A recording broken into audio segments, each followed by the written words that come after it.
umat Islam itu ada hadis yang mengatakan, kalau hadis itu kan yang saya tahu wajib, satu wajib dilakukan, gitu kan Bang Juma. Nah tadi dia bilang begini, kalau setelah makan kurma 7 biji, Itu sunnah. Iya. oh sunnah, berarti apa itu Bang? Tadi dia bilang hadis Iya. itu. Ya udah, forget it. Kalau Setelah dilakukan makan, dapat pahala. mm-mm. Kalau Enggak, tadi dia bilang ditinggalkan gini tidak Bang, berdosa. apa semuanya mendengar dengan baik-baik, tapi aku mendengar begitu. Setelah Hmm. memakan 7 biji buah kurma, kemudian minum racun, nggak masalah. Bener, ada begitu. Mungkin dia mau coba kali ya. Makanya tadi saya katakan kepada beliau. Bang Juma, maaf ya kalau aku ketawa kayak gini, sorry ya. Sekarang saya berpikir Iya, seperti ini. iya. Jika benar Mm-mm. demikian, saya malah justru berpikir gini loh Bang. Mungkin saja Mm. itu bisa ketika sudah berdoa, tapi jangan mencobai Tuhan Allah, begitu kan? Iya kan? Beda lagi ketika Mm-mm. seseorang minum racun tanpa diketahui, ya itu hidup. Itu yang pertama. Yang kedua, Yesus berkata, maaf nih ya, kalau saya menyampaikan seperti ini ya. Ini adalah ayat dari Iya, firman Tuhan yang dicatat di Alkitab. Yesus berkata, tanda-tanda orang percaya, ya, dia bisa iya, menghidupkan orang mati, menyembuhkan orang sakit, menginjak ular bludak dan kalajengking. Kemudian minum racun dia nggak mati. Itu garansi yang dari Tuhan apabila dia sudah menjadi milik Kristus dan Kristus menjadi miliknya, karena Kristus berkata seperti ini, rohku yang ada pada kamu lebih besar kuasanya dari roh-roh yang ada di luar diri kamu, begitu. Tapi kalau kita ingin mencobai Tuhan, kata Tuhan minum racun nggak mati, terus kita minum racun, ya matilah. Karena kita sengaja, unsur sengaja begitu. Tetapi kalau itu tidak sengaja, atau mungkin saja ketika ada suatu pressing, tekanan seperti Daniel di gua singa, itu sengaja, itu perintah dari Raja Darius, ya kan? Sampai Sadra Mesa Abednego di perapian, itu sengaja ada unsur dari pemerintah setempat. Tetapi karena mereka beriman, keempat orang itu ya selamat. Tetapi seperti iblis yang mengatakan kepada Yesus setelah berpuasa, kalau kau anak Tuhan, jatuhkanlah dirimu dari bubungan yang tinggi itu, nanti Bapakmu akan suruh malaikat-malaikat menopang, ya kan? Dan itu yang terakhir, atas ajuan dari iblis, Yesus katakan, nyahlah engkau iblis.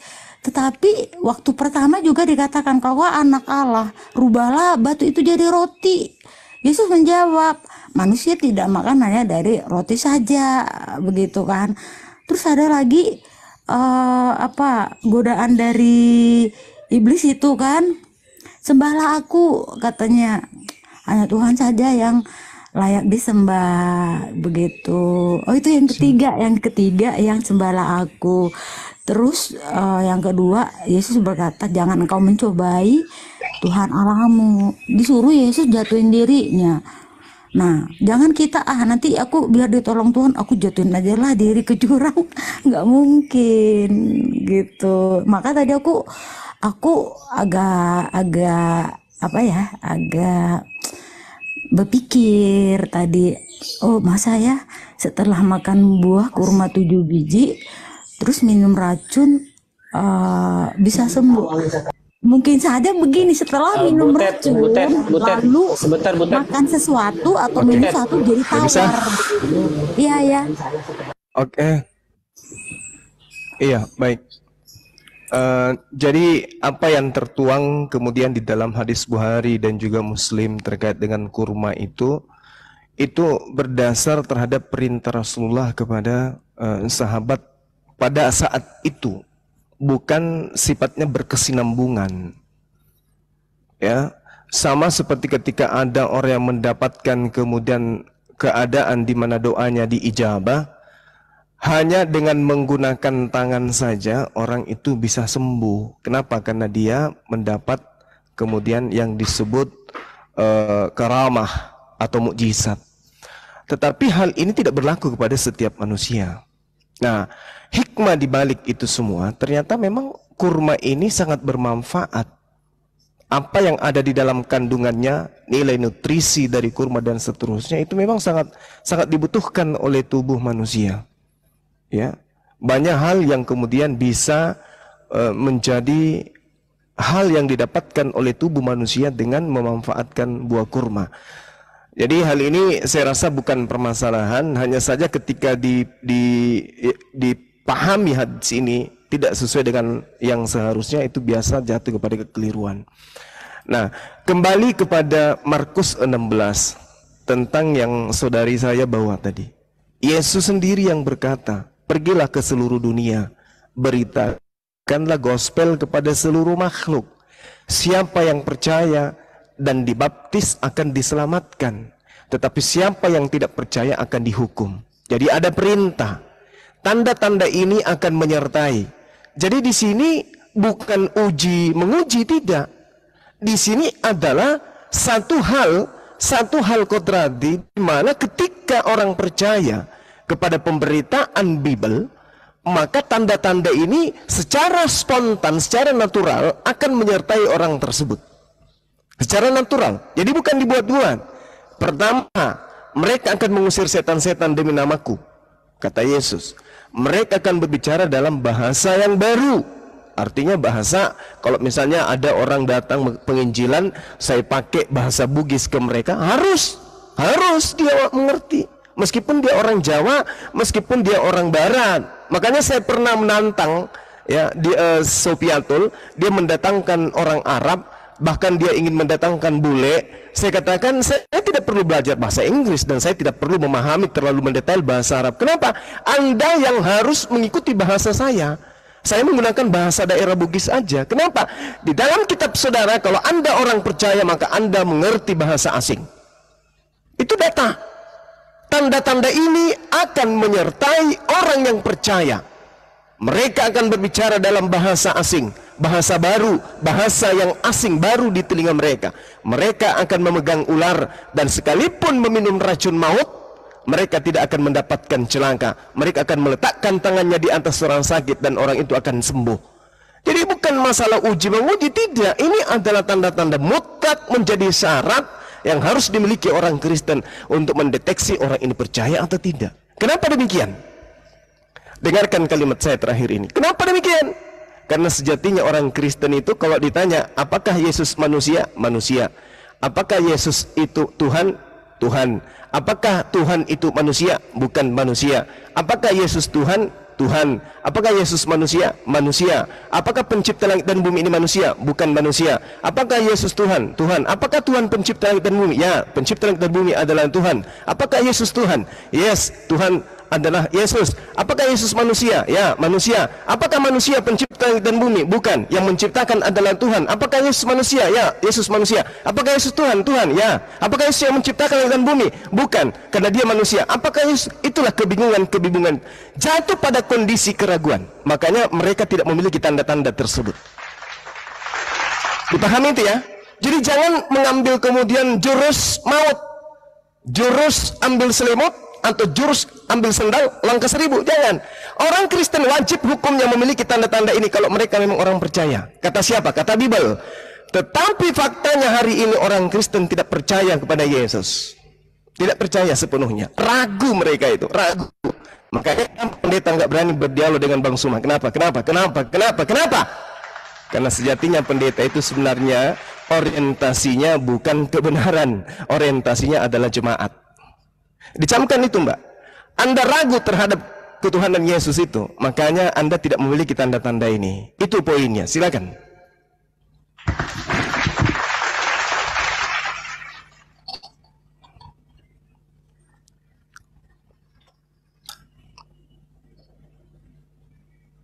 Butet.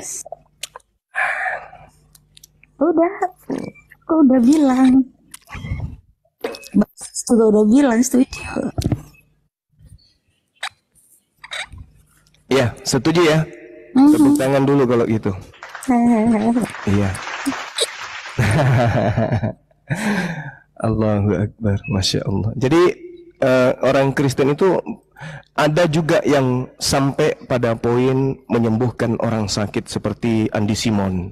Saya melihat dengan mata kepala saya sendiri, orang dibaris kemudian dipegang seketika itu kemudian sembuh. Apakah itu betulan? Betulan. Itu kejadian, itu fakta, itu real, real itu terjadi. Kenapa?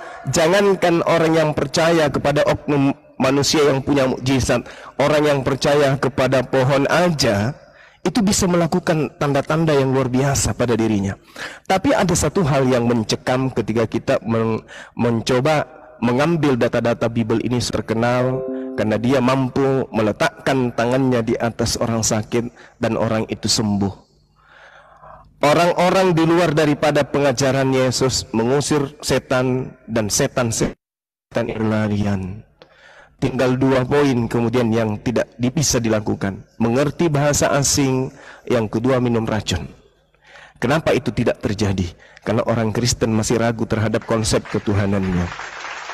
Masih ragu tentang konsep ketuhanannya. Kalau kemudian kita melihat data yang ada di dalam Matius 7 nomor 21, 22, 23, bukankah kami telah mengusir setan menggunakan namamu, bermujizat pakai namamu, bernubuat pakai namamu. Apa kata Yesus? Enyahlah daripadaku kalian semua pembuat kejahatan. Jadi kalau tanda-tanda ini pun tergenapi pada seorang Kristiani, mampu minum racun, mengobati orang yang sakit, mengusir setan, mengerti bahasa asing. Kalau dia tidak melakukan kehendak Tuhan yang datang kepada Bani Israel, dalam hal ini nabi-nabi Abraham, Ishak dan Yakub dan seterusnya, tetap aja dia kemudian diusir oleh Yesus. Itu data. Oke, sekarang begini, poin terakhir. Taruhlah saudara-saudara Kristen kita itu mampu bahasa asing.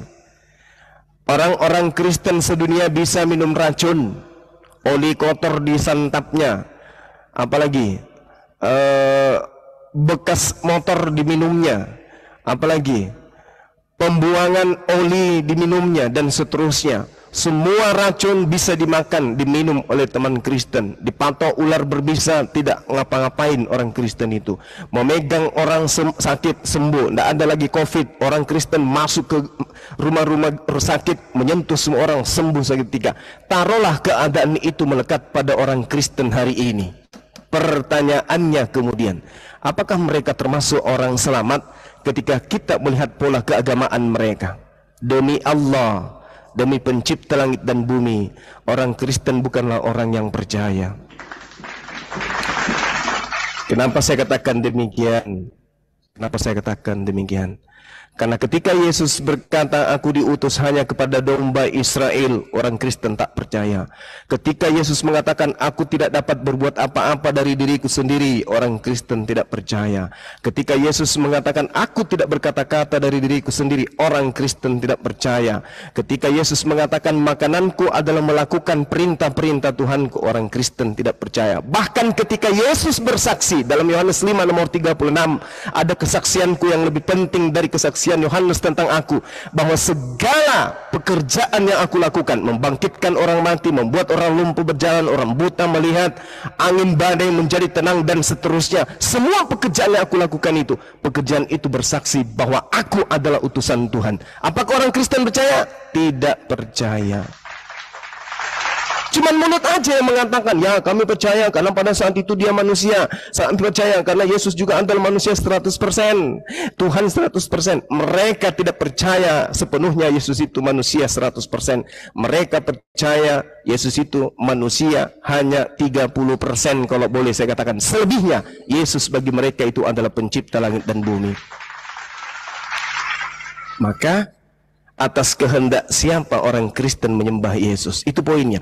Enyahlah daripadaku Kalian semua pembuat kejahatan. Bukan setiap orang yang memanggil aku Tuhan, memanggil aku Raja, memanggil aku Mesias, memanggil aku Nabi, memanggil aku Rasul, memanggil aku akan masuk ke dalam kerajaan surga. Melainkan, ini poin terakhir, melainkan mereka yang melakukan kehendak Elohim. Sekarang permasalahannya adalah, atas kehendak siapa Yesus dibunuh di atas tiang salib? Atas kehendak siapa Yesus dituhankan? Atas kehendak siapa Yesus kemudian disembah? Kehendak Elohim? Mustahil. Kehendak Bapak Paulus baru yes.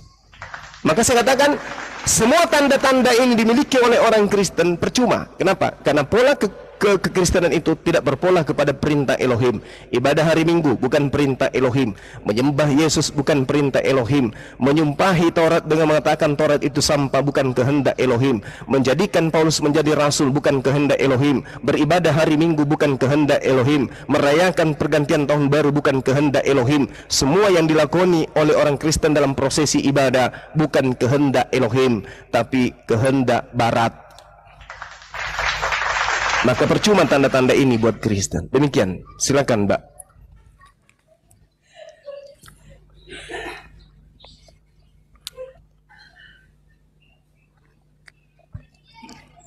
Host dibuatkan kopi buat saudari kita Ted. Aduh, Bang Juma panjang lebar ngejelasin, tapi menurut saya ya Bang Juma ya, masalah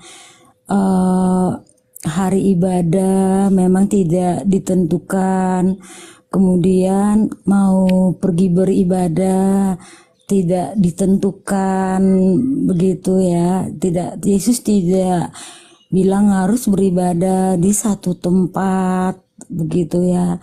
Kemudian tentang hari Natal, Yesus tidak bilang kecuali perjamuan kudus ketika menyambut Paskah, begitu ya.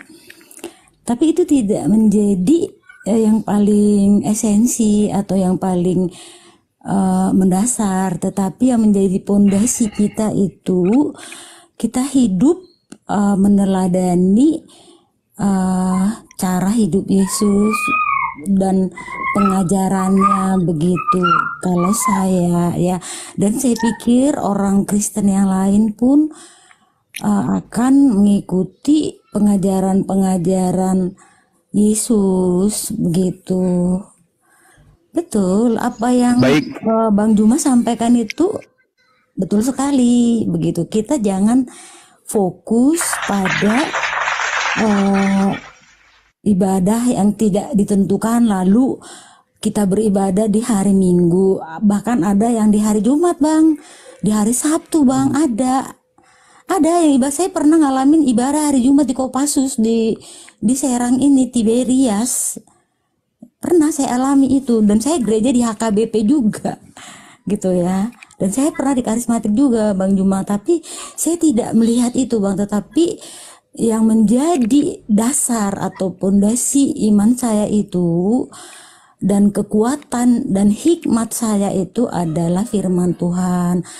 Kekuatan kita yaitu menerima Yesus, ya, menerima Yesus, begitu, dan mengikuti semua pengajarannya dan melakukan dan menghindari segala larangan-larangannya.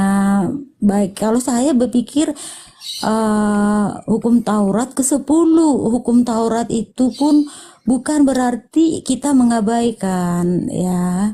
Kita tidak mengabaikan itu, tetapi dengan kita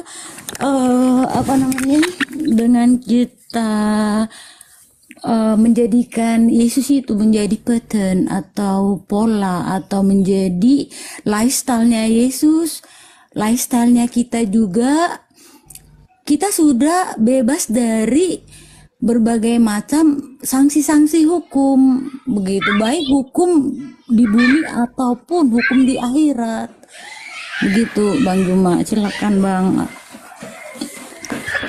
Oke, baik. Ada satu untayan kalimat yang menarik ya dari saudari saya ini. Mbak Ted yang mengatakan menerima Yesus. Jadi dua kata ini kemudian kalau akan akal, meninggalkan keegoan di dalam beragama, berkeyakinan, tapi kita pakai standar akal sebagaimana pesan Yesus, kasihilah Tuhan Elohim dengan akal budi. Maka ketika ada pernyataan menerima Yesus, harusnya kita mengakui bahwa Yesus menyatakan dirinya diutus hanya kepada domba yang sesat dari Bani Israel. Itu pengakuan Yesus. Kenapa nggak diterima itu? Tetapi malah diterima pengakuan Paulusnya yang mengatakan Yesus selain untuk orang selain untuk orang Yahudi, Yesus juga untuk orang Roma. Kenapa itu yang diterima? Kenapa nggak percaya Yesusnya saja? Ketika Yesus kemudian mengatakan dirinya diutus untuk mengajarkan hukum Taurat kepada Bani Israel yang sesat, yang sesat, bukan untuk semua Bani Israel, tapi yang sesat dari Bani Israel, kenapa nggak diimani itu selayaknya kami umat Islam? Kami umat Islam beriman akan datangnya orang benar, orang soleh yang kami sebut Nabi kepada Bani Israel, yang mengajarkan Bani Israel kembali kepada hukum Tuhan yang pernah datang kepada Bani Israel, yang pernah datang melalui Nabi Musa alaihissalam dan nabi-nabi yang ada di tengah-tengah mereka. Kenapa enggak ke sana? Kenapa harus menyeleweng kemudian ke ajaran Paulus yang mengatakan bahwa Yesus itu untuk Yunani juga? Padahal Yesus sendiri mengaku hanya untuk Bani Israel. Kenapa harus berpindah ke Yunani? Siapa yang menambahkan pengajaran tersebut? Itu yang pertama. Kemudian yang kedua, ketika kita melihat data di dalam Matius 15 nomor 7 dan seterusnya, hai orang-orang munafik, ada panggilan kemudian dari Yesus. Hai orang-orang munafik, benarlah nubuat Yesaya tentang kamu. Bangsa ini memuliakan aku dengan bibirnya, padahal hatinya jauh daripada aku. Percuma mereka beribadah, percuma mereka menghormat, percuma mereka tunduk kepada aku, sedangkan ajaran yang mereka ajarkan adalah perintah manusia. Nah, ini kenanya kepada siapa? Teman-teman kita ibadah hari Minggu, itu perintah siapa? Perintah siapa itu? Makan babi itu perintah siapa? Menghalalkan segala yang diharamkan terkait dengan makanan itu perintah siapa? Efesus 2 nomor 15, dengan matinya Yesus di atas tiang salib, Yesus telah membatalkan hukum Taurat beserta semua perintah yang ada di dalamnya. Itu perintah siapa? Itu perintah manusia. Kalau saja orang Kristen ini menerima Yesus, artinya menerima ajarannya. Dan kalau orang Kristen menerima ajaran Yesus, maka yang muncul kemudian bukan Kristen, tapi yang muncul adalah praktisi Torah. Kenapa praktisi Torah, Mbak Ted? Karena Yesus sendiri di dalam Galatia 4 nomor 4 diberitakan oleh Paulus bahwa Yesus tunduk takluk sampai mati di dalam hukum Taurat. Nah, sementara Yesus mengatakan di dalam Yohanes 14, Yohanes 12, di situ rangkaiannya adalah barang siapa yang percaya kepadaku, kata Yesus, maka dia juga akan melakukan pekerjaan-pekerjaan yang aku lakukan. Kalau Yesus praktisi Torah, dia penganut Torah, dia pelaku Taurat, maka sejatinya pengikutnya yang percaya kepadanya juga adalah pelaku Torah. Di dalam Yohanes 10 nomor 27 apa yang dikatakan oleh Yesus? Aku mengenal pengikutku, pengikutku mengenal aku, mereka mendengarkan aku dan mengikuti aku. Kalau aku sunat, pengikutku harus ikut. Dia sunat. Kalau aku sabat, pengikutku harus ikut sabat. Nah, itu dia. Nah, makanya saya katakan bahwa meskipun orang Kristen memiliki tanda-tanda yang tadi dalam Markus 16, itu percuma saja, tetap aja diusir. Kenapa? Karena Kristen adalah sebuah agama, sebuah sekte yang tidak melakukan kehendak Elohim. Demikian.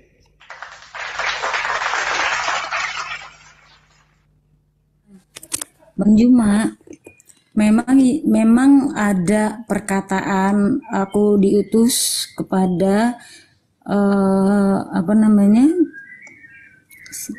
kemarin tuh Domba. Tentang Ibrani, Bang.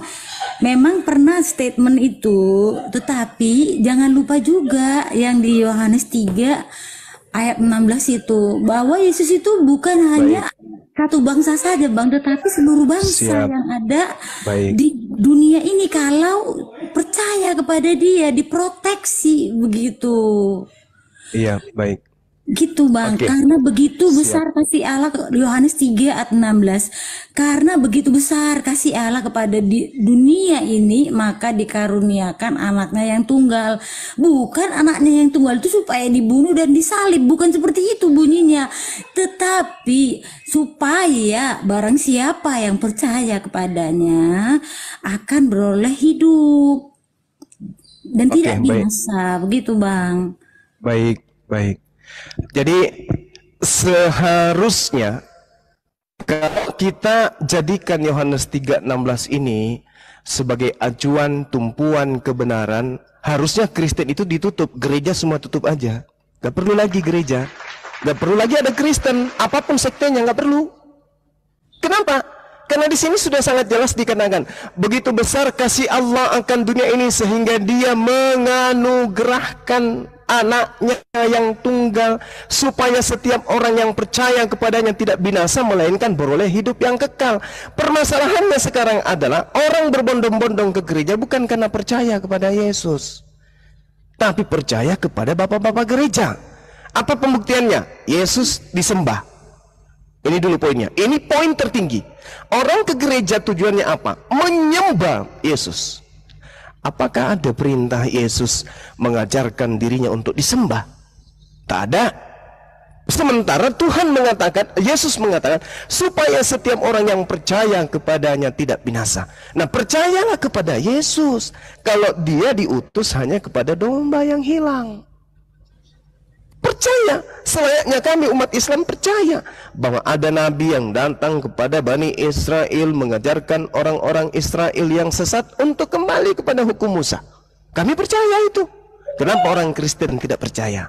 Kalau orang Kristen percaya kepada Yesus terhadap anak di sini adalah orang yang saleh. Anak di sini adalah orang yang taat beriman. Anak di sini bukan anak seperti layaknya saya dengan anak saya, bukan. Anak di sini dalam perspektif Yudaism, anak di sini adalah orang yang saleh, orang yang intim, orang yang akrab dengan didikan Tuhan. Laksana Tuhan pencipta langit dan bumi itu adalah ayah. Mereka yang mentaati perintah-perintah Elohim itu disebut anak. Jadi karena begitu besar kasih Allah akan dunia ini sehingga Ia mengaruniakan hambanya yang tunggal supaya setiap orang yang percaya kepadanya tidak binasa melainkan beroleh hidup yang kekal. Jadi kalau mau hidup yang kekal, tutup gereja.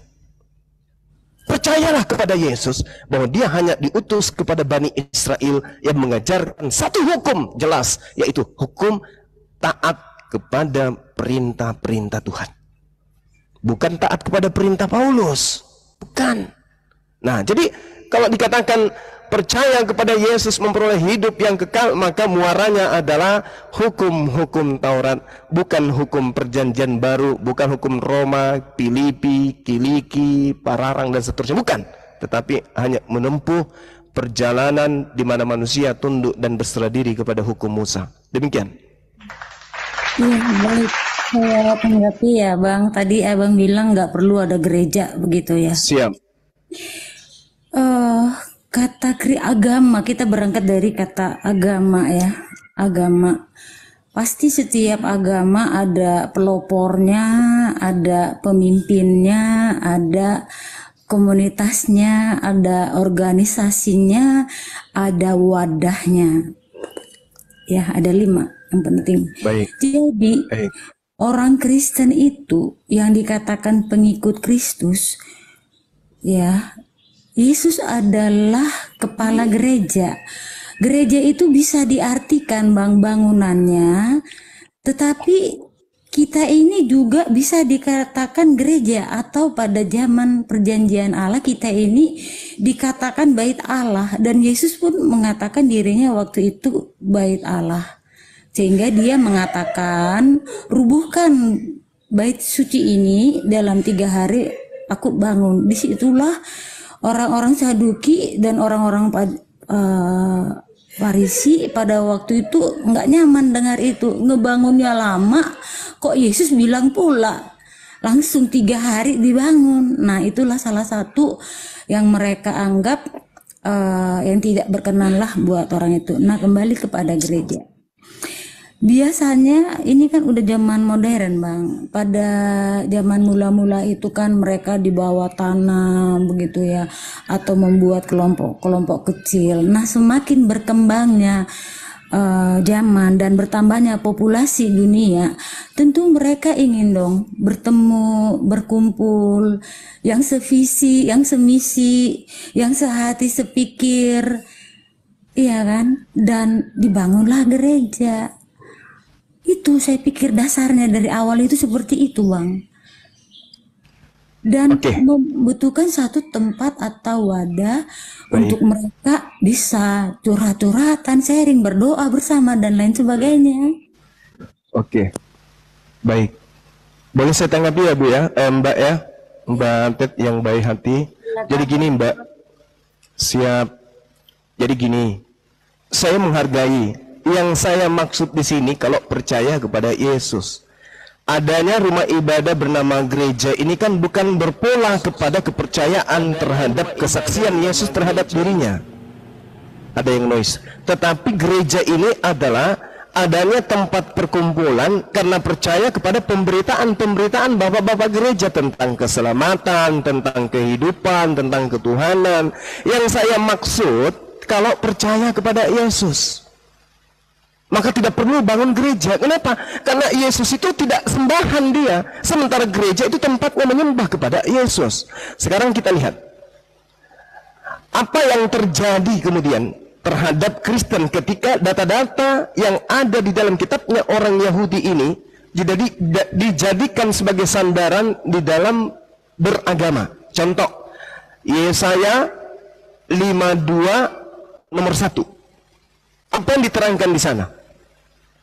Yesaya 52 nomor 1. Di situ orang-orang yang tidak bersunat haram hukumnya masuk ke Yerusalem. Itu dulu. Jadi tidak boleh orang-orang yang tidak bersunat nonotnya itu masuk ke dalam Yerusalem. Ini poin. Jadi Kristen sudah nggak ada tempat di situ. Tidak ada tempat lagi di sana. Kenapa dikatakan tidak ada lagi tempat di sana? Karena sebab tidak seorang pun yang tidak bersunat atau najis akan masuk ke dalammu. Itu poin pertama. Nggak boleh. Orang Kristen nggak boleh masuk ke sana. Berdasarkan Yesaya 52. Nah, ada satu kejadian yang sangat-sangat mengerikan. Di mana itu tertulis? Di dalam Yehezkiel 4:4. Coba saya lihat datanya, saya bacakan datanya mulai dari data nomor 5 sampai seterusnya. Apa yang dikatakan oleh Tuhan di sana? Tuhan berfirman kepadaku, hai anak manusia, perhatikanlah baik-baik, lihat sungguh-sungguh segala sesuatu yang hendak kupirmankan kepadamu mengenai peraturan-peraturan rumah Tuhan dan tentang segala hukumnya. Dan perhatikanlah baik-baik, siapa yang boleh masuk ke dalam rumah Tuhan, rumah Elohim, bait suci atau Betel, dan siapa yang harus ditolak dari tempat suciku. Camkan baik-baik. Ini terkait dengan rumah ibadah, gedung, tempat penyembahan kepada Elohim. Camkan baik-baik kata Tuhan, perhatikan baik-baik siapa yang boleh masuk ke dalam rumah ibadahku dan siapa yang wajib hukumnya kamu tolak untuk jangan masuk ke tempat suciku. Ayat 6-nya mengatakan begini, katakanlah kepada kaum pemberontak, yaitu kaum Israel. Jadi kaum Israel dianggap sebagai kaum pemberontak. Kenapa? Kita baca. Beginilah firman Tuhan Elohim, cukuplah perbuatan-perbuatan yang keji itu, hai kaum Israel. Kenapa orang Israel disebut perbuatannya perbuatan keji? Kenapa? Dijawab nomor 7-nya. Yang mana orang Israel? Karena membiarkan orang-orang asing. Karena membiarkan orang-orang asing yang tidak bersunat hatinya maupun yang tidak bersunat nonotnya masuk dalam rumah ibadahku. Dengan kehadiran mereka, mereka menajiskan waktu kamu mempersembahkan santapanku, yaitu lemak dan darah. Dengan berbuat begitu, kamu lebih mengingkari perjanjianku daripada dengan segala perbuatanmu yang keji yang sudah-sudah. Saya simpulkan Ibu, Mbak Ted.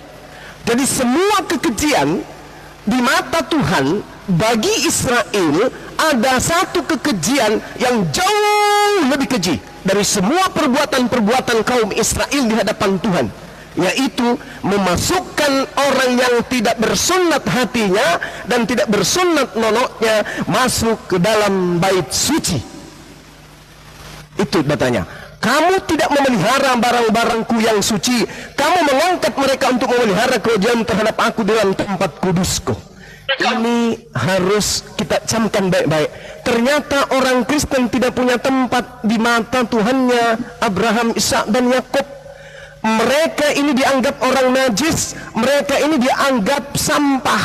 Tidak boleh masuk ke rumah ibadah orang Yahudi. Tidak boleh. Masuk ke kota Yerusalem tidak boleh. Yesaya 52 nomor 1. Masuk ke rumah ibadahnya orang Yahudi juga tidak boleh. Jadi kalau orang Kristen membuat gereja, silakan dengan gerejanya. Tapi kalau percaya kepada Yesus, kata saya tadi, maka sejatinya gereja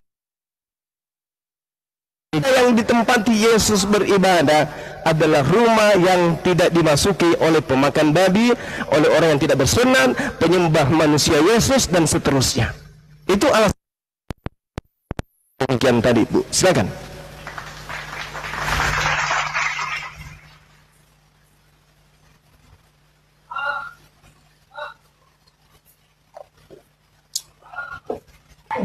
Bu Ted. Mic-nya ke-mute, Bu. Ke-mute. Iya, maaf ya. Tadi kan Bang Juma udah Silakan, sampaikan. Bu.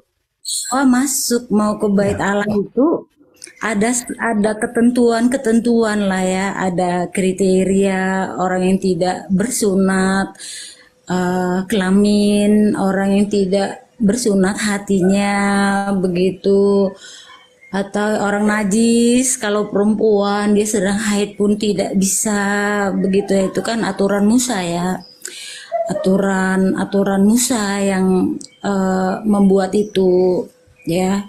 Dan pada masa itu begitu, apakah itu masih relevan setelah ada Yesus? Itu sudah tidak. Nah, karena Yesus pernah berkata seperti ini, mulai dari makanan Yesus pernah bilang, sesungguhnya apa yang masuk ke dalam mulut kamu, perut kamu, bukan itu hal yang najis, tetapi yang menajiskan kamu adalah apa yang keluar dari tubuh kita ini, seperti keringat, ingus, dahak, tinja, kemudian kata-kata kotor yang tidak senonoh, itu yang najis begitu. Nah, sekarang orang Kristen itu kan pengikut Kristus, Bang. Jadi memang orang-orang yang masuk ke gereja itu belumlah tentu mereka orang-orang yang sudah suci hatinya. Dan kedatangan Yesus itu bukan juga untuk orang-orang yang suci hatinya, justru ingin nanti kalau di gereja itu dapat pencerahan dari pendeta melalui firman Tuhan, diajarkan, diterangkan saat khutbah atau dakwah, begitu Bang.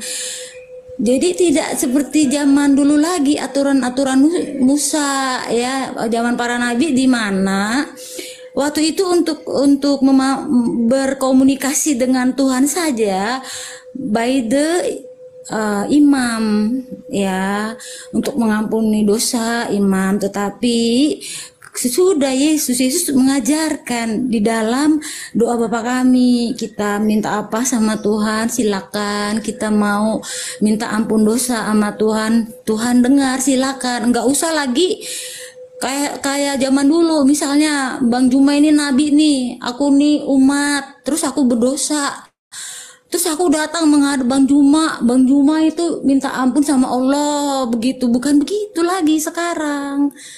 Begitu. Jadi penting ada gereja Bang, supaya ada mengajar secara klasikal banyak begitu, karena belum tentu di rumah-rumah emang idealisnya Bang itu setiap orang Kristen itu ada mesbah begitu, ada pengajaran sedari kecil supaya nggak perlu lagi gereja.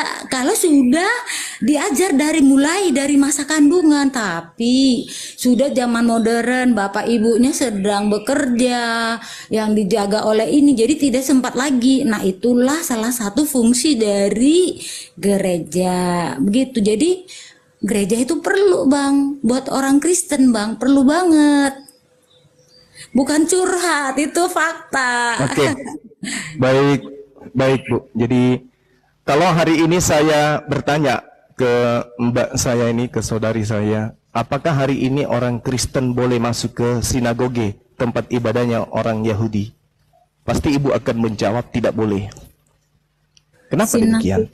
Sinagoge itu kan zaman dulu namanya sinagoge, Bang. Sekarang kalau di Indonesia saya pikir tidak ada nama sinagoge. Maaf kalau saya salah ya. Tempat ibadahnya orang Yahudi itu tidak bisa kemudian orang Kristen masuk ke sana, nggak boleh. Saya belum tahu itu, Bang. Saya belum pernah dengar dan belum pernah juga ke sinagoge yang Abang sampaikan Iya. sekarang. Oke, Tapi makanya ya maaf ya. makanya orang Kristen dan orang Yahudi tidak bisa satu tempat ibadah, karena satu menyembah kepada Tuhan, satunya menyembah kepada makhluk Tuhan, yaitu Yesus. Nah, sekarang gini. Kalau ibu mengambil data di Matius 15 nomor 11, ingat baik-baik dan camkan baik-baik. Yesus ketika berkata dan memberikan sebuah aturan main, memberikan hukum dan ketentuan main kepada yang mendengarkan, itu berbicara kepada Bani Israel. Bukan berbicara kepada Romawi, pendiri Kristen, penganut Kristen. Bukan berbicara kepada orang Yunani, tetapi berbicara kepada umatnya, yaitu Bani Israel. 3 tahun beliau berdakwah, jemaatnya semua adalah Bani Israel, penganut ajaran Taurat. Di dalam hukum Taurat, salah satunya Imamat 11 nomor 7, jangan engkau makan babi karena itu haram bagimu. Pada saat Yesus mengatakan di dalam Matius 15 nomor 11, Yesus sedang berbicara kepada orang Yahudi, bukan berbicara kepada orang Kristen. Jadi Yesus di hadapannya pada saat itu, camkanlah, dengarlah, bukan yang masuk ke dalam mulut yang menajiskan manusia, melainkan yang keluar dari mulut, itulah yang menajiskan orang. Tiba-tiba di luar kelas, orang Roma dan orang Yunani lompat-lompat, salto-salto kegirangan, hore, kita sudah dihalalkan makan babi. Sejak kapan aturan haramnya makan babi jatuh ke Roma dan Yunani? Enggak ada. Yang diharamkan makan babi orang Yahudi, yang diharamkan makan babi orang Islam. Orang Romawi Yunani mau makan babi, mau tidur sama babi, mau apapun dengan babi boleh, nggak ada aturan yang datang kepada dia. Jadi ketika Yesus mengatakan bukan yang masuk ke dalam mulutmu, katamu di situ untuk orang Yahudi. Orang Yahudi paham, meskipun Yesus mengatakan bukan yang masuk ke dalam mulutmu itu yang haram, bukan berarti mereka sudah dihalalkan makan babi. Maksud Yesus itu, coba Anda baca satu perikop. Yesus sedang membahas tentang cuci tangan atau tidak cuci tangan, bukan membahas tentang haramnya babi atau halalnya babi, bukan.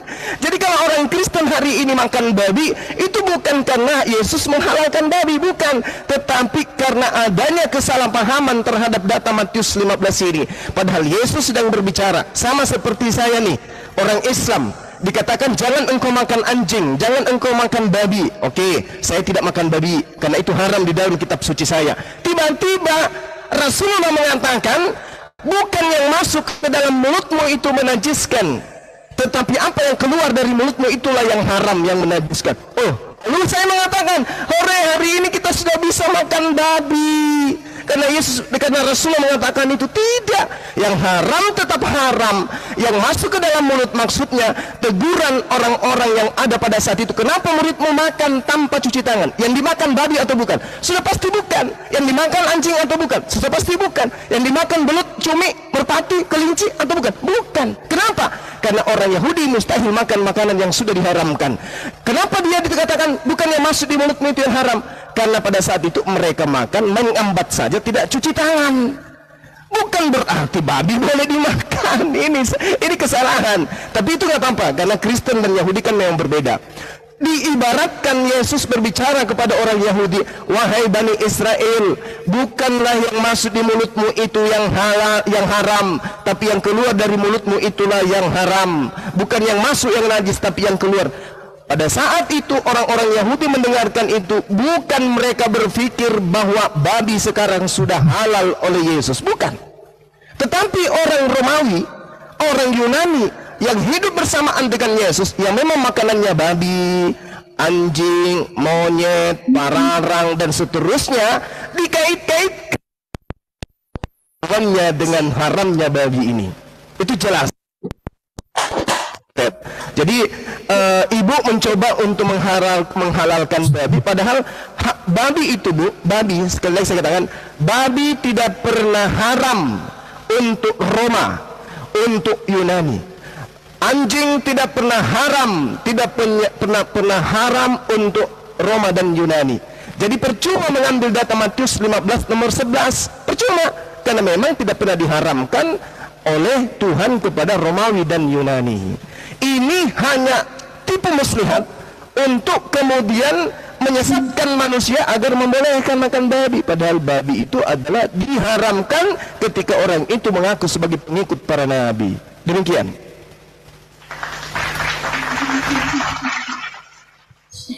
Iya, sebentar. Laptop sama handphone lowbat nih. Baik, Bang. Ya, silakan. Tadi Abang minta saya baca Matius 15 ayat 1 sampai 1 perikop ya, Bang. Biar lebih jelas ya. Ya, silakan. Nanti Silakan.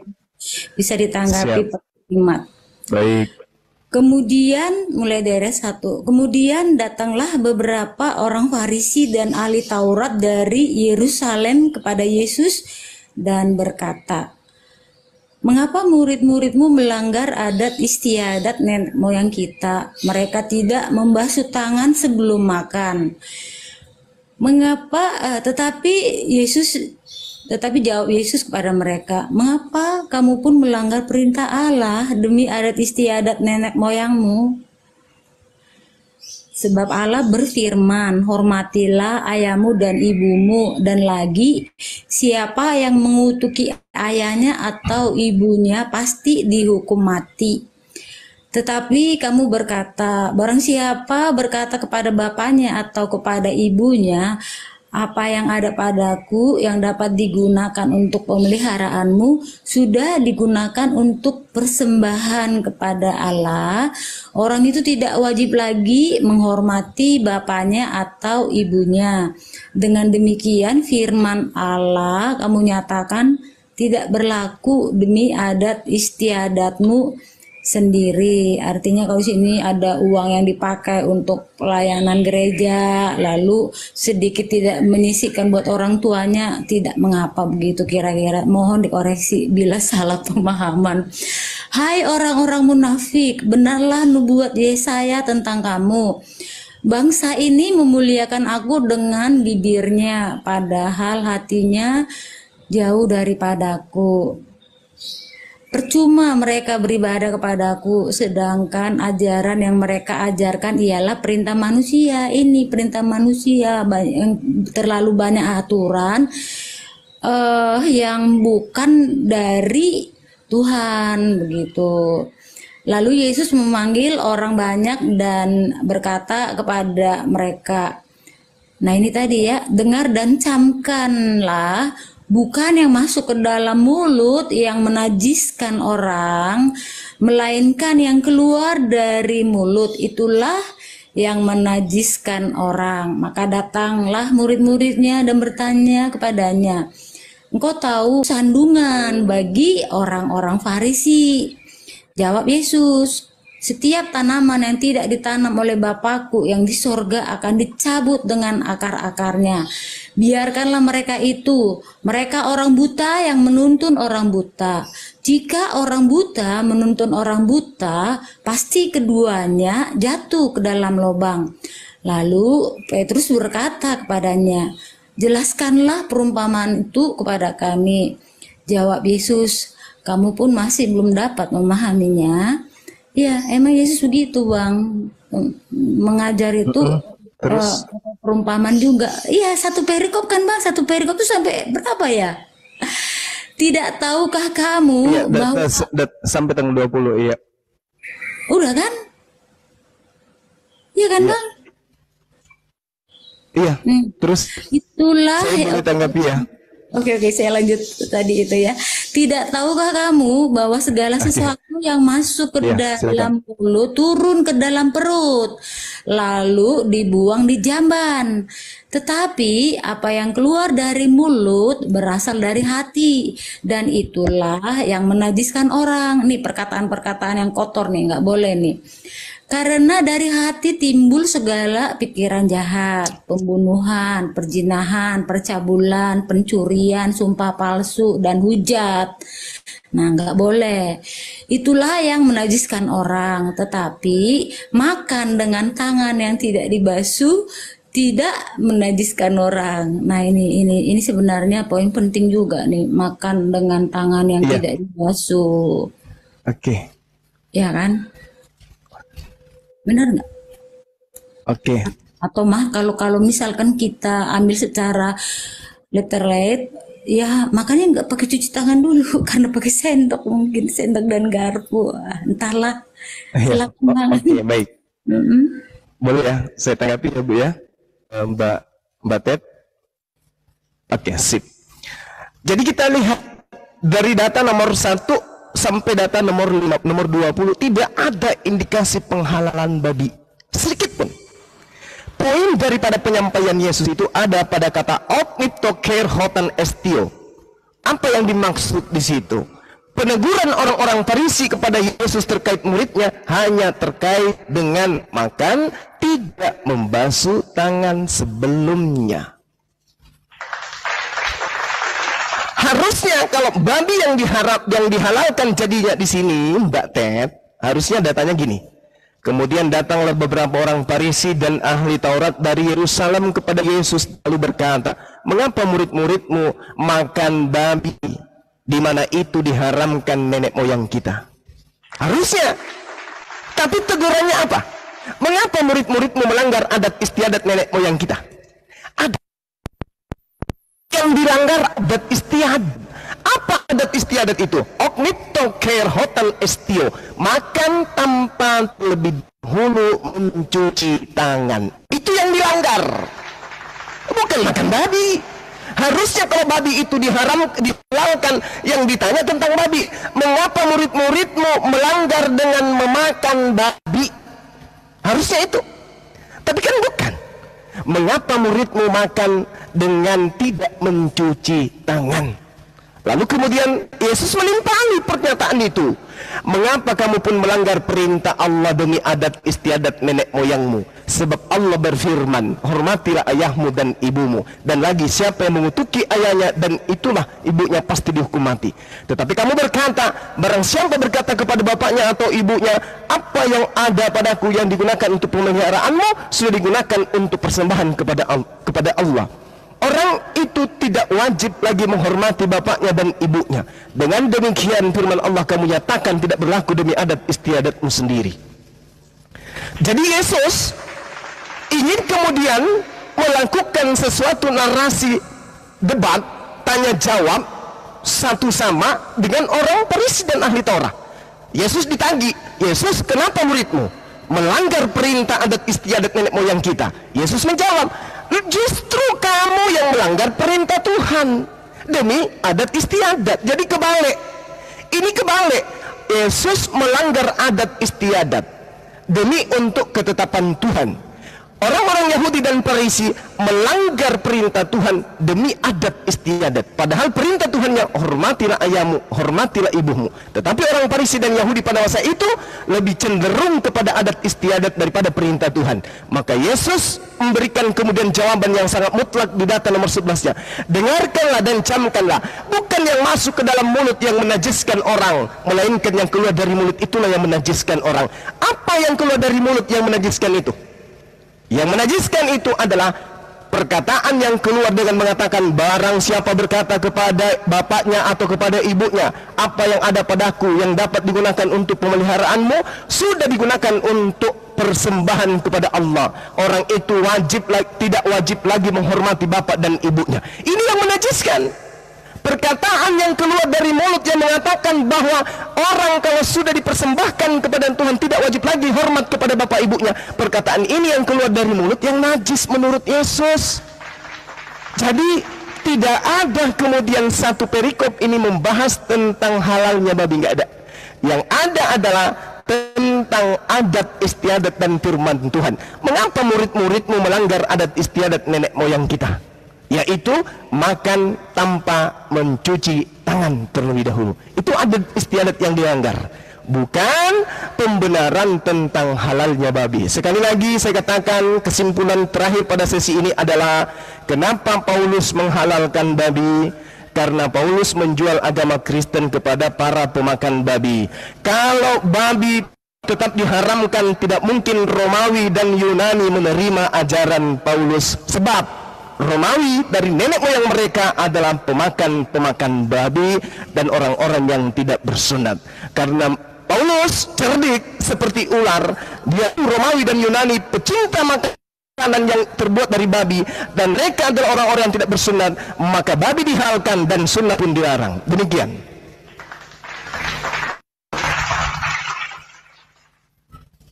Menanggapi satu pernyataan Abang, di mana memang Yesus berkata, kamu meniadakan, tidak menjalankan perintah Tuhan demi adat istiadat, ya.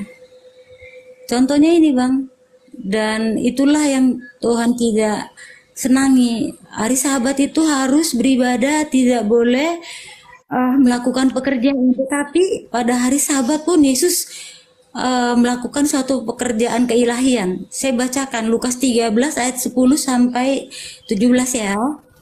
Pada suatu kali Yesus sedang mengajar dalam satu rumah ibadat pada hari Sabat. Ada seorang perempuan yang telah 18 tahun dirasuk roh sehingga ia sakit sampai bungkuk punggungnya dan tidak dapat berdiri lagi dengan tegak. Ketika Yesus melihat perempuan itu, ia memanggil dia dan berkata kepadanya, "Hai ibu, penyakitmu telah sembuh." Lalu ia meletakkan tangannya atas perempuan itu, dan seketika itu juga berdirilah perempuan itu dan memuliakan Allah. Tetapi kepala rumah ibadat gusar karena Yesus menyembuhkan orang pada hari Sabat. Catat, kepala rumah ibadat gusar karena sudah ada peraturan, nggak ada boleh melakukan apa saja pun, mau itu kerja yang sifatnya kedokteran atau ada mau kerja apa saja nggak boleh ya, seisi rumahnya sampai pembantunya ya, helpernya nggak boleh. Nah, gusar itu kepala rumah ibadat karena Yesus menyembuhkan orang pada hari Sabat. Lalu ia berkata kepada orang banyak, ada 6 hari untuk pekerja, karena itu datanglah pada satu hari itu untuk disembuhkan dan jangan pada hari Sabat ya.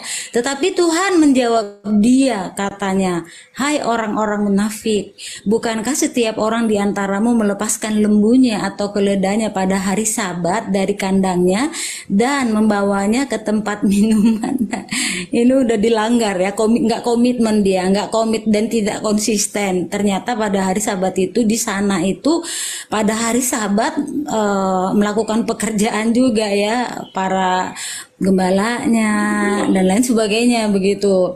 Bukankah perempuan ini yang sudah 18 tahun diikat oleh iblis harus dilepaskan dari ikatannya itu karena ia adalah keturunan Abraham? Dan waktu ia berkata demikian, semua lawannya merasa malu dan semua orang banyak bersuka cita karena segala perkara mulia yang telah dilakukannya. Maksudnya yang telah dilakukan Yesus. Jadi di sini itulah tidak ada kesempurnaan. Nah, nobody perfect, but the God, begitu. Hanya Tuhan saja yang perfect. Kesempurnaan itu milik Tuhan. Aturan yang sudah dibuat tidak konsisten dilaksanakan dan tidak loyal, ya. Di sini ay orang-orang munafik. Nah, justru di sini ada yang diizinkan bekerja. Sesungguhnya orang yang bekerja pun di rumahnya yang nggak usah melakukan pekerjaan. Kalau itu sudah peraturan, contohnya kayak babu lah, katakan maaf. Ya mereka pun harus beristirahat juga. Jangan hanya tuannya saja yang pergi beribadah, begitu. Maksud Yesus kayak gitu. Ya, di Lukas 14 ayat 1 sampai 6 juga. Wah, nggak mau naik. Ntar dulu. Coba Lukas, apakah sama kita lihat ya. Lukas 14.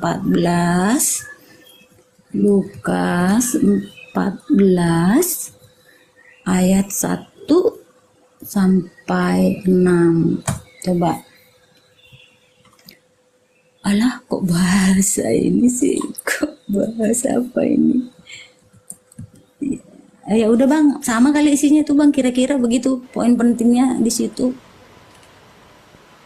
Jadi tidak konsisten dalam menjalankan aturan dan peraturan begitu.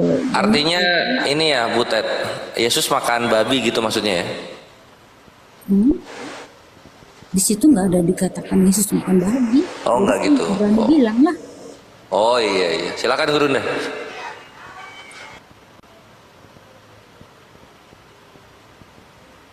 Di sana mana ada babi kali, adanya unta, sapi, domba. Yesus makan onta jadi. Gurunda nggak ada suaranya. Nggak tahu. Waktu habis Yesus makan ikan goreng aja ditulis di Ikan Alkitab. goreng. Iya benar. Ikan goreng baru makan. Dicatat di Alkitab kayak gitu loh, ya kan. Kita Aduh. Sorry, saya tidak dengarkan yang sesi penyampaian Mbak Ted. Ada di Nagore, silakan Dek. Oh gitu? Oh ya, wes satu. Iya. Siap-siap Gurunda. Dirimu di mana? Kok nggak ada? Nggak ada di mana? Ini ada ini. Nggak ada tampil di layar. Ada Saya di kok. sini. Ada di sebelahku itu dia. Aduh, oh my god, 1%. Butet, 1% lagi. Ya, anyway Butet. Berarti jadikan saya. Ya lanjut ya. Mau charger dulu, kami charger. Ya ambil dulu Butet. Iya. Laptop juga gitu. Gak berapa persen nih, oh my god. Ayo kita cas dulu. Iya ini. Iya. Kebakaran. Tolong. Ayo Bang, silakan yang lain lah. Ayo, gantian. Ya, jadi ini melanjutkan apa yang dijelaskan Gurunda ya. Mungkin kita akan elaborasi sedikit. Kalau misalnya kita lihat mengenai penghalalan seluruh makanan yang bisa dimakan oleh kawan-kawan Karisteng, itu adanya di Markus 6. Ya, Markus 6.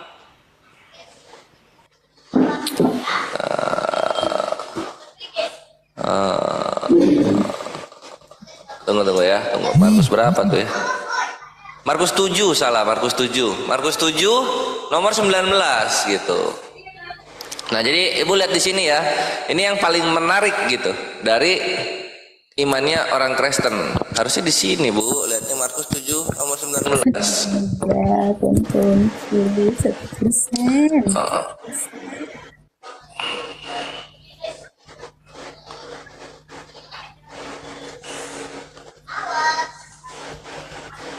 Nah, Markus 7:19 di sini kan dikatakan begini, dia merah ya, karena bukan masuk ke dalam hati, tetapi ke dalam perutnya lalu dibuang ke jamban. Dengan demikian, ini hitam nih, hitam ini berarti perkataan penulis. Dengan demikian ia menyatakan semua makanan halal. Tuh, hitam artinya penulis yang ketok palu bahwasanya semua makanan itu halal gitu, bukannya Yesus gitu loh Bu. Jadi ibu harus jujur dengan kenyataan yang ada gitu. Babi itu boleh dimakan kalau penulis sudah mengatakan semua makanan halal. Kalau penulis tidak ngomong begitu Bu, maka Ibu nggak bisa bilang Yesus yang menghalalkan semua makanan gitu. Ya Bu ya? Ya. Tapi kan kalau misalkan kita ambil makna dari Tuh. apa yang disampaikan Yesus itu, memang tidak disebutkan satu persatu apa yang kita makan itu. Tapi kita bisa mengambil arti bahwa apa yang kita makan Ya. itu tidak haram. Kita nggak ngambil arti Bu, ini kita tinggal baca apa kesimpulannya penulis ini. Coba Ibu bacain Markus 7:19, siapa tahu Bible-nya beda dengan yang aku baca. Coba tolong. Markus 7:19.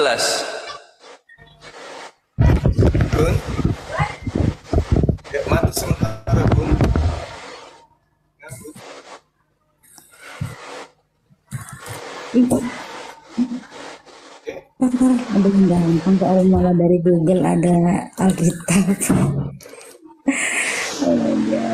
Markus berapa? Markus 7 nomor 19. Markus 7:19. Oke. Karena bukan masuk ke dalam hati, tetapi ke dalam perutnya, lalu dibuang di jamban. Dengan demikian ia menyatakan semua makanan halal. Dan selamat datang di kebenaran. Penulis Markus menghalalkan semua makanan. Mantap. Tapi Yesus pun bilang gitu kok. Di mana kok? Secara tidak langsung. Apa Secara yang tidak langsung. Iya, Nah tidak sekarang disebutkan yang ngomong Kayak langsung kata Bang semua Juma makanan tadi. halal siapa? Yang Ibu kata Teh. Bang Juma tadi kan, kata Bang Juma gini, di situ kan nggak ada ditulis nggak boleh boleh makan babi, boleh makan belut dan lain sebagainya, nggak ditulis memang.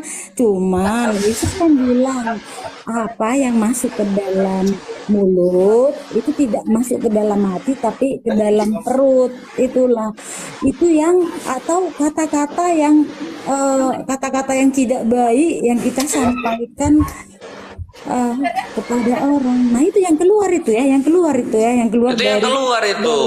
dari Yang tubuh keluar. kita. Kita kan ngomongin yang masuk, Bu. Iya, yang masuk makan, misalnya makan daging babi itu kan masuk ke dalam mulut. Lalu makan segala macam ikan, segala macam, bahkan junk food juga dimakan juga kali ya. Iya. Sebenarnya menurut kesehatan nggak boleh ya. Nah itu makanya kan. Jadi Ibu mau mengikuti perkataan Yesus soal makan nggak cuci tangan itu nggak apa-apa. Jadi itu meringankan beban kuli ya. Jadi kuli habis kerja makan bisa montir bengkel, habis kerja tangan penuh oli langsung makan juga boleh kan gitu. Atau mau ngikutin perkataannya Markus bahwa semua makanan itu halal dimakan. Mau Iya emang semua makanan halal. Jadi iya itu, tapi kata Markus, aku menitik beratkannya begini Bu, itu yang menghalalkan semua makanan itu penulis Markus gitu loh. Markus menghalalkan semua makanan gitu. Yesus pun bilang gitu. Bukan apa yang Nah, masuk ke dalam tubuh kamu yang haram. Enggak, Ibu baca di mana itu? Tadi Yang Ibu baca di mana? di mana? Di Abang Injil Juma. Simeon di mana? Di Matius ya Bang Juma ya. Aduh, Oh di Matius 15 kalau itu Bu. coba Matius 15 ya tadi ya. Ini Matius 15 ya kalau kita baca Matius 15. Dari satuan Bang. Hah? Dari ayat 1 ya, atau tadi ayat yang ke-11 poinnya ya. Intinya Ya kan dengar dan camkanlah, bukan yang masuk ke dalam mulut yang menajiskan orang, melainkan yang keluar dari mulut itulah yang menajiskan orang, kan gitu. Iya. Nah sekarang dibaca. Tadi Markus jadi nyambung lagi Bang ke Markus. Tunggu belum beres, itu kan satu perikop. Ibu jangan potong-potong seayat-ayat itu harus dihabisin satu perikop. Nanti Iya. apa ya namanya jatuhnya mengfitnah Yesus. Nah nanti kan itu terakhirnya di Matius 15:20 Bu. Silakan baca Matius 15:20 nya. Matius 15 ayatnya yang ke-20. Iya. Itulah yang menajiskan orang. Tetapi makan dengan tangan yang tidak dibasuh tidak menajiskan orang karena Selamat datang di kebenaran Ibu Teti. Puji Tuhan Ibu Teti. Baru tahu kan maksudnya Yesus itu apa kan? Itulah kalau belajar. Kita jangan potong-potong ayat Bu Teti. Itu jahat di mata Tuhan itu. Kita harus baca satu perikop habis Bu Teti. Iya. Nah, itu dapat ya. Jadi yang menghalalkan makanan itu adanya di Markus dengan perkataan penulis sendiri. Kalau Yesus kita baca omongannya sampai selesai, Yesus mengatakan yang menajiskan orang itu yang ada di 19 sampai 11. Tetapi makan dengan tangan yang tidak dibasuh tidak menajiskan orang. Marhaban bil haqqo. Haqqo. Nanti semua yang di sini, tapi jangan makan nggak cuci tangan, sekarang lagi COVID, harus Loh. Iya kan, apalagi habis kerja, ya basuh tangan dulu, ada bakteri. Makanya itulah Ibu ya, kenapa orang Yahudi setiap mereka mau makan suci tangan dulu, ada berkatnya. Baru kata Adonai Elohim Eloham Asyar kideshanu bimustafasifanu al netilat yadayim, barulah boleh makan. Apa yang dilakukan Yesus melanggar tradisi Yahudi memang betul, karena dia melanggar tradisi yang harus cuci tangan. Harus cuci tangan, nggak boleh, pelanggaran besar. Iya, jadi nggak tahu lah ya apakah ini ada makna tersirat. Saya memahaminya secara rupiah ya. Jadi saya pun menjelaskannya, memahami seperti itu dan menyampaikan apa yang saya tidak berkhotbah di sini. Saya sharing ya, yang saya pahami seperti ini. Bila ada yang saya pahami salah, silakan dikoreksi ya, menambah wawasan begitu ya kan. Ya udahlah Bu, kita masuk ke sesi penginjilan lah ya Bu ya. Belum, ini belum selesai tadi. Masalah hati ini, masalah hati. Oh belum, kirain udah mau membiarkan Pera Istar menginjili Ibu gitu. Kirain mau ke sana nanti. Ada masalah hati. Oh enggak, aku injili. Karena Maksudnya masalah Oh dengan senang hati ya. oh tadi Masalah hati dengan siapa? dari Markus ya. Markus Bang, Markus berapa tadi itu? Karena makanan itu Markus 7:19 itu itu bertentangan sama Matius 15 11 sampai 21. Markus 7 ayatnya yang ke 19. 19. Nah, inilah yang paling harus kita jaga. Karena bukan masuk ke dalam hati. Itu kalau makanan ya, kalau makanan jasmani. Nah, kita kembangkan sedikit. Kita Oh lo kembangkan enggak, sedikit ya. jangan dikembang-kembangkan Bu. Kalau Tuhan udah ngomong begitu, jangan ditambah-tambahin Bu. Iya, Nanti maksud kena saya sama Yeremia 8 nomor 8 sama Yohanes 21 25 juga. Nanti kena di situ. Kalau Tuhan udah bilang begitu, ya. Ini kalau Oke, Tuhan Abang Ibu udah bantu bilang saya. begitu, ya Abang begitu aja bantu udah. saya. Abang bantu saya mencari konteks Alkitabiahnya begitu. Apa ya? Hati kita Iya ini. konteksnya di sini, Ini ya, ini yang saya bantu ya, saya bantu. Jadi dalam Markus 7 itu sebenarnya perikop yang sama gitu. Ketika Yesus diundang makan oleh seorang Yahudi gitu, dan orang Yahudi itu kaget, hah? Tidak cuci tangan, kan gitu. Nah terus di situ Yesus mencoba berapologetika di situ. Gitu. Karena kepalang tanggung udah kelihatan sama Yahudi, ini kok orang Yahudi makan nggak cuci tangan gitu. Kita kan nggak tahu di luar kamu ngapain saja. Kenapa makanan saya kamu pegang-pegang tanpa cuci tangan gitu? Ini merusak kehormatan meja makan saya kan gitu Yahudinya. Nah terus tunggu dulu, aku masih loading weh. Nah terus setelah diundang maka ini dari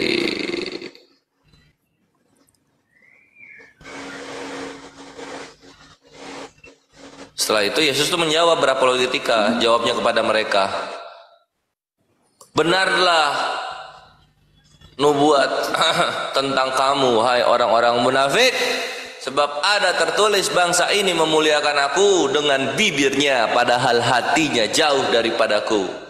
Percuma mereka beribadah kepadaku, sedangkan ajaran yang mereka ajarkan ialah perintah manusia. Perkara makan pakai cuci tangan dulu atau enggak ini, sampai debat ini. Yahudi dengan Yesus. Kalau sekarang kan ada ini ya, apa namanya, yang hand sanitizer ya, gampang ya deh. Mungkin dulu kamar mandi jauh mungkin.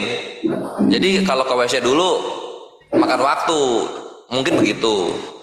Nah terus perintah Allah kamu abaikan untuk berpegang pada adat istiadat manusia.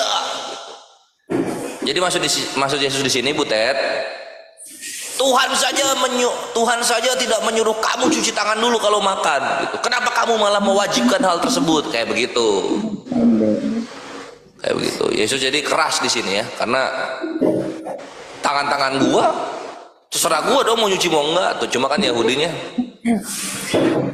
Ya, tapi kan lu Yahudi gitu.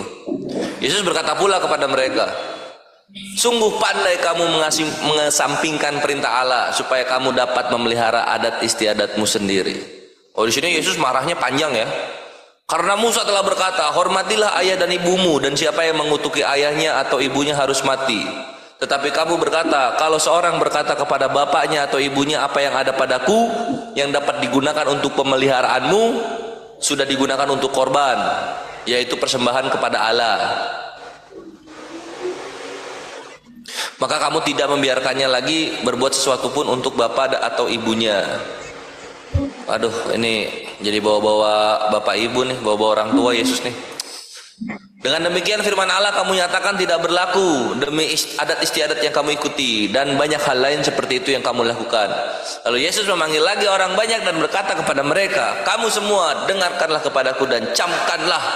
Apapun dari luar yang masuk ke dalam seseorang tidak dapat menajiskannya, tetapi apa yang keluar dari seorang itulah yang menajiskannya.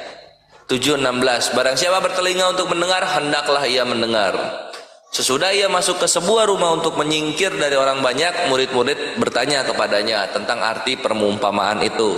Maka jawabnya, apakah kamu tidak dapat memahaminya? Tidak tahukah kamu bahwa segala sesuatu dari luar yang masuk ke dalam seseorang tidak dapat menajiskannya? Karena bukan masuk ke dalam hati, tetapi ke dalam perutnya, lalu dibuang di jamban, tanda tanya. Nah itu Yesus. Terus ditambahkan lagi oleh penulis, ditegaskan di sini. Dengan demikian ia menyatakan semua makanan halal. Ketok palu, tok tok, katanya lagi. Apa yang keluar dari seseorang itulah yang menajiskannya, sebab dari dalam hati, dari hati orang timbul segala pikiran jahat, percabulan, pencurian, pembunuhan, perzinahan, keserakahan, kejahatan, kelicikan, hawa nafsu, iri hati, hujat, kesombongan, kebebalan. Semua hal-hal ini timbul dari dalam dan menajiskan orang. Titik. Nah, di sini perbedaannya Markus dengan Matius.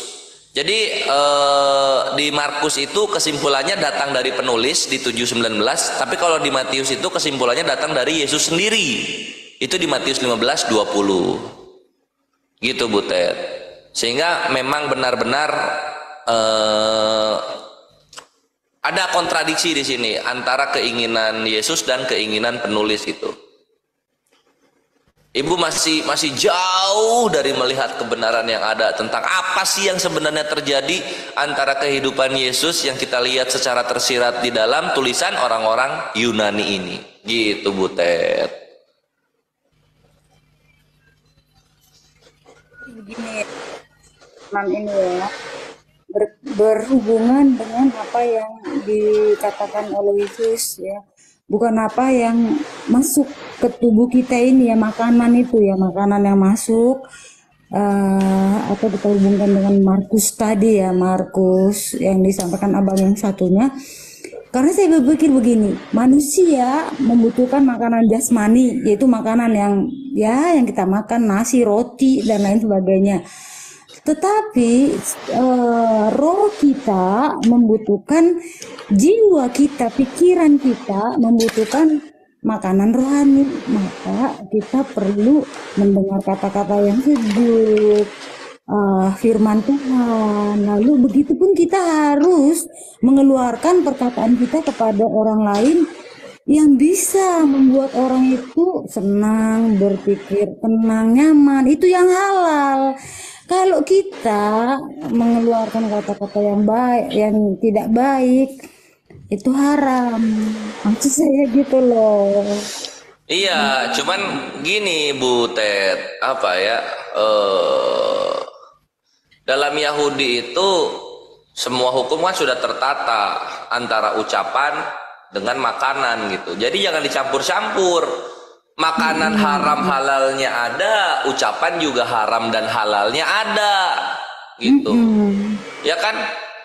Nah sekarang kalau semua makanan itu halal, di sini menjadi kontradiksi lagi gitu.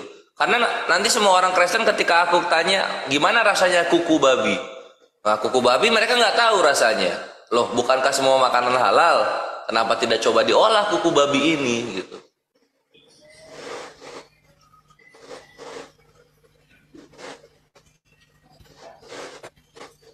Nggak ada suara.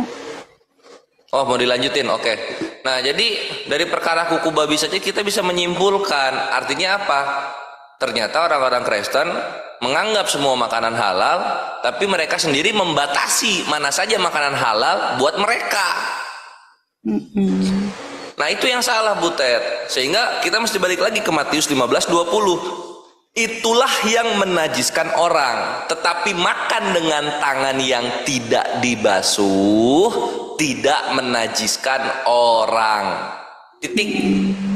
Jadi kalau gue pribadi ya, kalau aku disuruh milih ya gue ambil perkataannya Yesus, karena Yesus lebih kuat daripada perkataannya penulis. Gitu. Tapi dan gini ya, ini kebiasaan orang Kristen Bu. Orang Kristen kebiasaan selalu, oh ini maksudnya, oh ini artinya, seakan-akan Yesus itu kurang dewasa untuk mengungkapkan apa yang dia mau, sampai harus dipapah omongannya oleh orang-orang Kristen 2023 gitu. Nah ini adalah kejahatan di mata kemanusiaan. Nggak boleh itu Bu Ted. Tertulis begitu saja. Harus hidup sola scriptura. Karena Pak Iman ya. Aku lupa bang.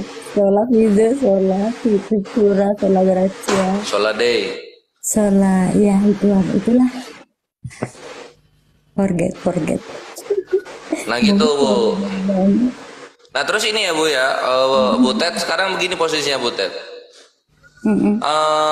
Makanya Islam itu ada untuk meluruskan kembali apa yang sudah dibengkokkan oleh kawan-kawan Nasrani gitu kan. Karena kita sudah melihat sendiri, kita menyaksikan dengan mata sendiri Yesus ngomong apa, kalian ngomong apa. Yesus beriman kepada siapa, kalian malah beriman kepada Yesus. Ini salah ini kejahatan ini. Belum ini kalau dilanjut lagi Bu Ted ke Matius 15:24-nya. Habis ngomongin soal makan dengan tangan yang tidak dibasuh itu menajiskan orang, terus Yesus kan menyingkir ke daerah Tirus dan Sidon.